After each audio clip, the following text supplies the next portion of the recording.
Welcome to Cambridge English Language Institute. This is your English instructor Ansar Ahmad. In today's video, I am going to talk about principles for writing small letters. But before going to explain this video lecture, I have a good news for those who want to learn English. I decided to upload 40 days English language course.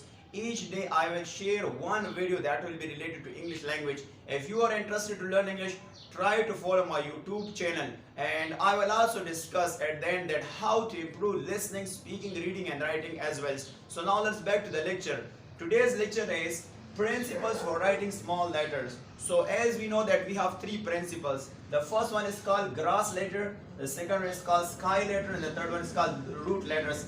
Let's talk about that. What does grass letter mean? Grass letters are those which are written in middle two lines, and we have 14 grass letters. And what are that grass letter? Look at the first letter. We have written in what? That is in middle two lines, like A, C, E, I, M, N, O, R, S, U, V, W, X and Z. These letters are called grass letter.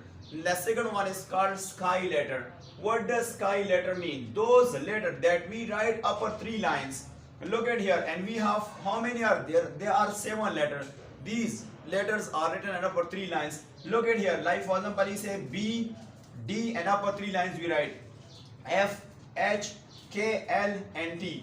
Next we have that is called root letters. Root letters are those which are written and below 3 lines, or we can say bottom 3 lines. Here we have, these are 5. For example, we have G, J, P, Q, Y, etc.